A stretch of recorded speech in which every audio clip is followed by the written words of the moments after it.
మాజీ మంత్రి పెద్దిరెడ్డి రామచంద్రారెడ్డి ఎక్కడున్నారు?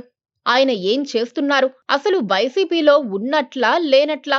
పుంగనూరు ఎమ్మెల్యే అయిన పెద్దిరెడ్డి మౌనానికి ఏమైనా కారణముందా? ఆయన కుమారుడైన రాజంపేట ఎంపీ పెద్దిరెడ్డి మిథున్ రెడ్డి కూడా లో ప్రొఫైల్ మెయింటైన్ చేస్తున్నారా?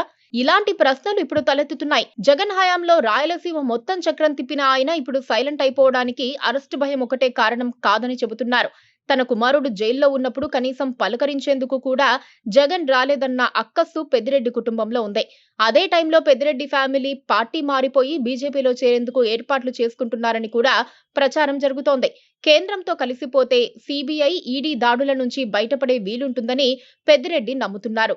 పైగా పెద్దిరెడ్డి ఇప్పటికే టీడీపీ మీడియాను కూడా మేనేజ్ చేసినట్లు సమాచారం అందుతోంది. మద్యం కుంభకోణంలో పెద్దిరెడ్డి మిథున్ రెడ్డి బెయిల్పై విడుదలైన తర్వాత కూడా జగన్మోహన్ రెడ్డిని నేరుగా కలవలేదు.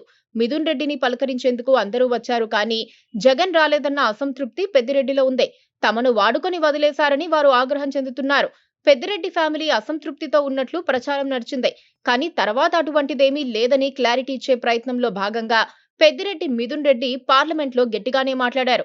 ఇటీవల క్షేత్రస్థాయిలో పెద్దిరెడ్డి ఫ్యామిలీ వైసీపీలో క్రియాశీలంగా కనిపించడం లేదు. తాడేపల్లి కార్యాలయంలో సైతం పెద్దగా జాడలేదు. ఈ పరిస్థితుల్లో పెద్దిరెడ్డి ఫ్యామిలీ అసంతృప్తితో ఉందన్న ప్రచారం రోజురోజుకు పెరుగుతోంది. ఒకానొక దశలో ఆ ఫ్యామిలీ బీజేపీలో చేరుతుందన్న ప్రచారం కూడా నడిచింది. ఇప్పుడు కూడా అదే ట్రెండ్ నడుస్తోంది. వైఎస్ఆర్ కాంగ్రెస్ పార్టీతో పాటు జగన్మోహన్ రెడ్డి కోసం తాము ఎంతగానో కృషి చేస్తే, తాము కష్టంలో ఉండగా జగన్మోహన్ రెడ్డి అండగా నిలవకపోవటంపై వారు ఆవేదనతో ఉన్నట్లు తెలుస్తోంది. మద్యం కుంభకోణంలో అరెస్టైన వారు బెయిల్పై బయటకు వచ్చాక నేరుగా జగన్మోహన్ రెడ్డిని కలిశారు. కానీ పెద్దిరెడ్డి మిథున్ రెడ్డి మాత్రం అలా కలవలేదు. పెద్దిరెడ్డి మాజీ సీఎం జగన్ రెడ్డికి అత్యంత సన్నిహితుడు. రాయలసీమ, ముఖ్యంగా ఉమ్మడి చిత్తూరు జిల్లా వైసీపీలో ఆయనకు తిరుగులేదు. అధికారంలో ఉన్నప్పుడు టీడీపీని ఒక ఆట ఆడించారు. చంద్రబాబును సైతం ఆయన సొంత నియోజకవర్గం కుప్పంలోకి అడుగు పెట్టనివ్వకుండా ఆపే ప్రయత్నం చేశారు. ఇలాంటి పనులన్నీ జగన్ రెడ్డి కళ్ళల్లో ఆనందాన్ని చూసేందుకే పెద్దిరెడ్డి ఫ్యామిలీ చేసిందని చెప్పుకుంటారు. చంద్రబాబు, పవన్ కళ్యాణ్, నారా లోకేష్ ను ఓడించేందుకు సైతం పెద్దిరెడ్డి ఫ్యామిలీ స్కెచ్ వేసిందని చెబుతున్నారు. అయినా సరే జగన్ రెడ్డి మాత్రం ఇప్పుడు వారిని పట్టించుకోవటం లేదు.